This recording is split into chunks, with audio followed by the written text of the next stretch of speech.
मित्रों नमस्कार। स्वागत है आपका ये कहानी मेरी जुबानी में। मैं विवेक आज आपके लिए लेके आया हूँ मालती जोशी जी द्वारा लिखी एक कहानी जिसका शीर्षक है सन्नाटा। मित्रों ये कहानी आप पूरा सुने और अगर आपको ये कहानी पसंद आए तो इसको लाइक करें, अपने दोस्तों में शेयर करें। साथ ही अगर आप इस चैनल पर नए हैं तो चैनल को सब्सक्राइब कर बेल आइकन दबाना मत भूलिए, जिससे ऐसी ही अच्छी कहानियां आपको सबसे पहले मिले। लीजिए प्रस्तुत है कहानी सन्नाटा। दर्पण के सामने देर तक बैठने के बाद भी उसका मन नहीं भरा। मेकअप की एक हल्की सी परत एक जादू सा कर गई थी और वह अपने ही प्रतिबिंब पर मुग्ध हुई जा रही थी। कौन कहेगा कि वो 50 को छू रही है। उसका कुछ भी तो नहीं बदला है। उम्र के साथ चेहरा थोड़ा भर गया है, बालों में इक्का दुक्का रुपहले तार झलमला रहे हैं बस। पर इन बातों ने तो उसके सौंदर्य को गरिमा ही प्रदान की है। अब तो सारा दिन ही जैसे भागम भाग में बीतता है। बिंदी लगाने भर को वह आईने में झांक पाती है। नहीं तो एक समय वह भी था जब वह घंटों आईने के सामने बैठकर निहारा करती थी। उन दिनों कॉलेज भर में उसके रूप के चर्चे थे। इसी रूप जाल ने तो गिरीश को बांधा था। इसी के बल पर तो वह बिना किसी दान दहेज के इतने बड़े घर में आ गई थी। बड़ा घर याद आते ही उसका मन ऐसा कसैला हो उठा जैसे दांतों नीचे कोई कड़वी चीज आ गई हो। बीते दिनों की स्मृतियों ने कोई मधुर रागनी नहीं छेड़ी, बल्कि मन में एक टीस सी उठी। वह एक झटके के साथ उठी और कपड़ों की अलमारी के सामने जाकर खड़ी हो गई। बेकार की बातों से वह इस समय अपना अच्छा भला मूड बिगाड़ना नहीं चाहती थी। साड़ी का चुनाव वाकई एक समस्या थी। अपनी रोजमर्रा की साड़ियों की ओर तो उसने झांका भी नहीं। साल दर साल उन्हें ही पहनते वह ऊब चुकी थी। कुछ साड़ियां जो समारोहों के लिए खरीदी गई थीं, पर हर कपड़ा हर मौके पर खिलता थोड़े ही है। साड़ी ऐसे हो जो अवसर विशेष के अनुकूल हो और उसकी सौम्य सोबर इमेज भी बनाए रखे। कपड़ों को उलट पुलट करते हुए उत्तरा को निशी बेहतर याद हो आई। वह होती तो क्या उसे इतना सोचना पड़ता। वह तो पता नहीं कब से मुनासिब सी साड़ी, मैचिंग चूड़ियां, पर्स, चप्पलें सब कुछ निकाल कर रख चुकी होती। उसके रहते मजाल थी कि मम्मी उल्टा सीधा पहनकर या बेतरतीबी से बाल लपेटकर बाहर चली जाए। कपड़े ही नहीं, उसका तो घर की हर समस्या पर अधिकार था। कोई भी काम उस पर छोड़कर निश्चिंत हुआ जा सकता था। उसके रहते घर हरा भरा सा लगता था। इस तरह द्वीपों में बटा हुआ नहीं था। उत्तरा को पीएचडी मिली थी तब निशी मुश्किल से 16 की रही होगी। स्टाफ मेंबर्स पार्टी के लिए इसरार कर रहे थे। उत्तरा ने सोचा था वही कैंटीन में कुछ खिला पिला देगी, पर निशी अड़ गई। कॉलेज में क्यों मम्मी, क्या तुम्हारा घर नहीं है? और पार्टी का सारा प्रबंध उसने अकेले ही किया। खाना तो खैर बनवाया गया था, पर प्लेटें, चम्मच, नैपकिन्स, बर्फ, यहां तक कि पान सुपारी और जर्दे की व्यवस्था भी उसने इतनी सुघड़ता से की थी कि सब चकित रह गए।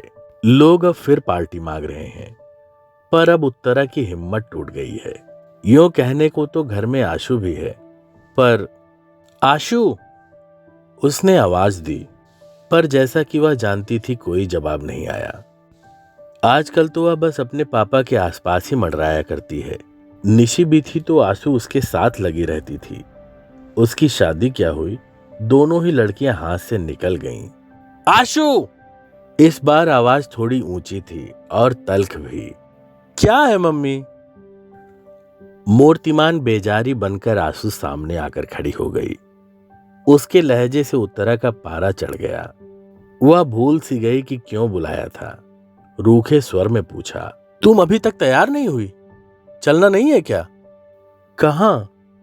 ओह, आज का फंक्शन है ना।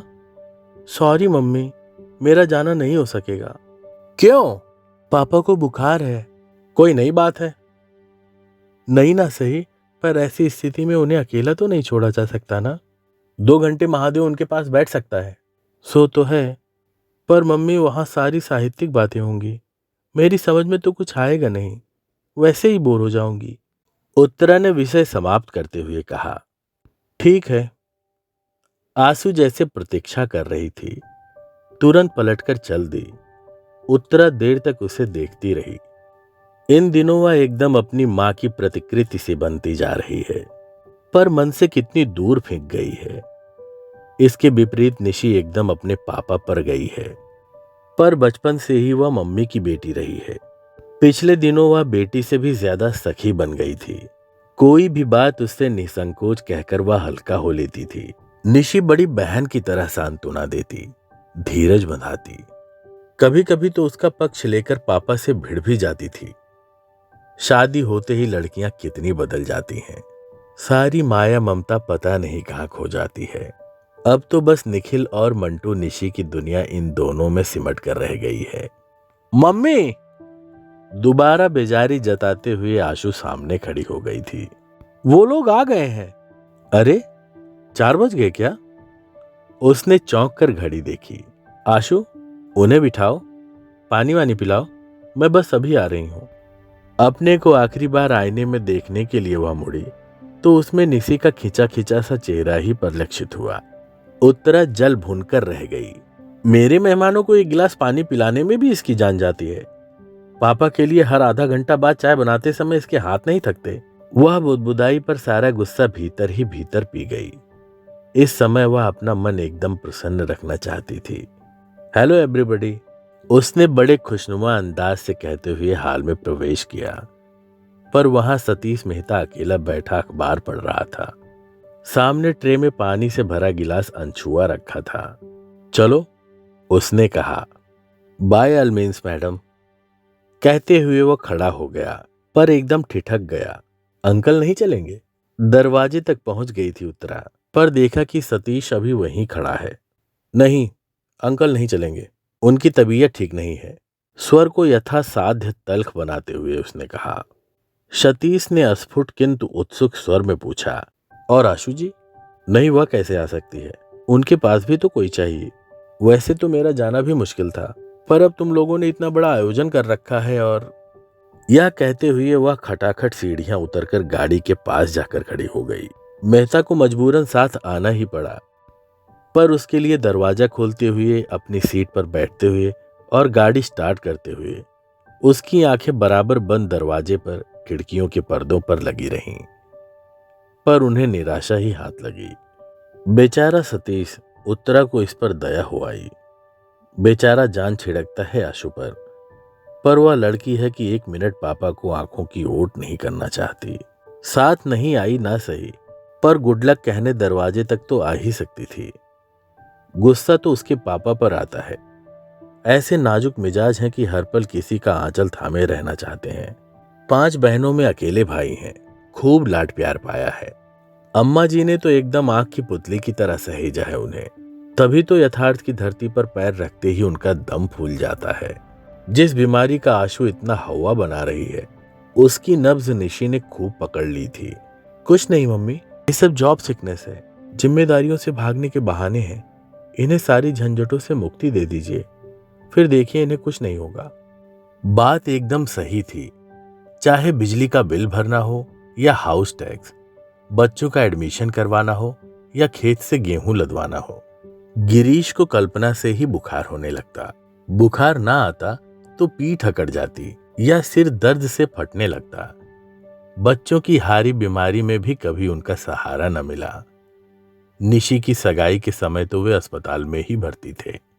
बच्चों की दादी जब तक रहीं, बेटे की बीमारी से घर सिर पर उठा लेती। उनकी इस हाय तौबा में मूल प्रश्न जाने कहां बिला जाता। बहू को बार बार कोसती। अकेला आदमी बेचारा कहां तक बोझा ढोता फिरेगा, एक लड़का ही अगर हो जाता।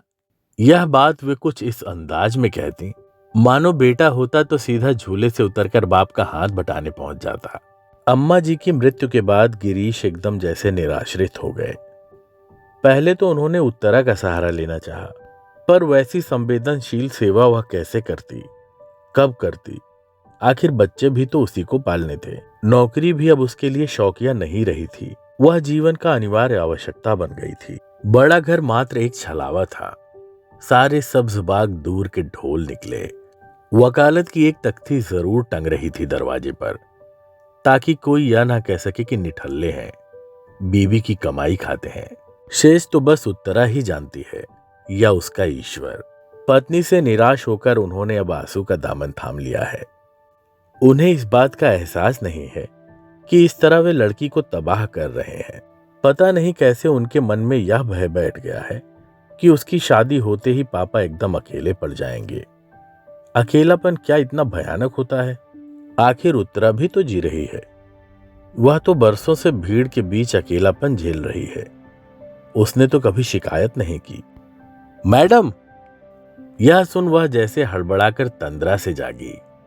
गाड़ी मछली की तरह फिसलती हुई कब कॉलेज पहुंच गई उसे पता ही नहीं चला। पोर्च में उसके कुछ कनिष्ठ सहयोगी और विभाग के छात्र छात्राएं स्वागत के लिए खड़े थे। गाड़ी से उतरते समय उसकी मनः स्थिति बड़ी अजीब सी थी। अपने ही कॉलेज में इस तरह मेहमान बनकर आना उसे अटपटा लग रहा था। वह तो बार बार मना करती रही, पर बच्चे नहीं माने। उसका गौरव, उसका सम्मान जैसे सबका हो गया था। इसे वे कैसे व्यर्थ होने देते? यह सब कुछ इतना अनपेक्षित था कि उत्तरा स्वयं हैरान रह गई थी। वर्षों के अध्ययन और परिश्रम के बाद उसने एक भारी भरकम पुस्तक लिख डाली थी, भारतीय नारी की सामाजिक चेतना, उदय और विकास। बड़ी मुश्किल से वह प्रकाशक जुटा पाई थी। उसने उस समय बस यही आशा की थी कि शिक्षा मंत्रालय द्वारा खरीद ली गई तो पुस्तक कॉलेज के पुस्तकालयों में पहुंच जाएगी। 4 लोग इसे पढ़ेंगे तो उसका श्रम सार्थक हो जाएगा। पर आश्चर्य, पुस्तक तो अकादमी पुरस्कार जीत लाई। उसे तो सुनकर कानों पर विश्वास ही नहीं आया था। उसके छात्र जगत में तो आनंद की लहर दौड़ गई थी। पुरस्कार समारोह तो राजधानी में अगले महीने होना था, पर उन लोगों ने कॉलेज में उससे पहले ही एक सम्मान समारोह आयोजित कर डाला। उसे हमेशा विद्यार्थियों से इतना आदर और स्नेह मिलता रहा है कि छात्र अनुशासनहीनता की पुकार मचाने वाले उसके सहयोगी अक्सर उससे ईर्ष्या करने लगते हैं। फैकल्टी का वह छोटा सा हॉल बड़े कलात्मक ढंग से सजाया गया था। हॉल में प्रवेश करते ही स्वयं प्राचार्य ने उठकर उसका स्वागत किया तो वह संकोच से गड़ ही गई। उसे पहले तो फूल मालाओं से लाद दिया गया, फिर भाषणों का दौर प्रारंभ हुआ। छात्र तो उसकी इस उपलब्धि पर गदगद थे ही, पर कुछ सहकर्मियों ने भी जब उसकी प्रशंसा के पुल बांध दिए तो उसे सुखद आश्चर्य हुआ। प्राचार्य महोदय ने भी 2 शब्द बोले। उत्तरा के कारण उसका यह कस्बाई कॉलेज देश के नक्शे पर आ गया था। प्रमुख अतिथि थे जिलाधीश महोदय। उसे सम्मान का प्रतीक वीणा पाण की मूर्ति भेंट करते हुए उन्हें भी औपचारिकतावश स्तुति के 2 शब्द कहने ही पड़े। वह सुनती रही और सोचती रही, काश आंसू यहां होती, उसके पापा होते। वे लोग जरा देख तो लेते कि घर के बाहर उसे कितनी इज्जत मिलती है, प्यार मिलता है। पर वे यहां आते ही क्यों? पत्नी की गौरव गाथा निष्प्रेह भाव से सुनने की सामर्थ्य उनमें कहाँ है? तभी न बुखार हो आया है। उस दिन जब कुछ लोग यह सुसंवाद लेकर घर पहुंचे थे, तब भी तो वे सहज भाव से उन्हें झेल नहीं पाए थे। कैसी रोनी सी आवाज में बोले थे, भाई, हमने तो पूरी स्वतंत्रता दे रखी है। जितना समय मिलता है अपने विषय को दो, घर बार की चिंता छोड़ दो, उसे हम संभाल लेंगे। अपन कोई बड़े विद्वान नहीं है, बस इतना योगदान दे सकते हैं। उनके हर शब्द से झांकते हीनता बोधक ने उसे उतना ही कचोटा जितना उनके झूठ ने। मन हुआ सबके सामने उन्हें बेनकाब कर दे, बता दे कि वे कितना घर द्वार देखते हैं, पर चुप बनी रही। कभी कभी सुखी गृहस्थी का नाटक भी कितना जरूरी हो जाता है। इस समय यह प्रसंग याद आते ही उनका मन फुफकार उठा। सम्मान की सारी खुशी, सारा उत्साह ठंडा पड़ गया। रात भर जागकर एक आलेख तैयार किया था, पर बोलने के लिए खड़ी हुई तो एक भी शब्द याद नहीं आया।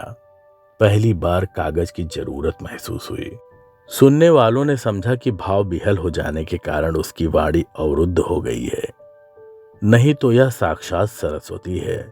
लौटते समय आधा दर्जन लोग साथ थे। फूल मालाएं और भेंट सामग्री उन्हीं के हाथ में था।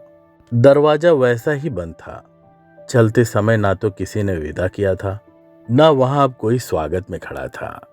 अब चलेंगे मैडम, किसी ने कहा तो लगा मन में हथौड़े की चोट पड़ी है। इतने बड़े हंगामे के बाद ये लोग उसको एकदम अकेला करके चले जाएंगे। कल्पना से ही वह सिहर उठी। उसने कहा, ऐसे कैसे चले जाओगे? एक एक कप कॉफी तो पीते जाओ। और फिर उसने दरवाजे की घंटी जोर से दबा दी, इतने जोर से कि उसकी आवाज से सन्नाटे की धज्जियां उड़ गईं।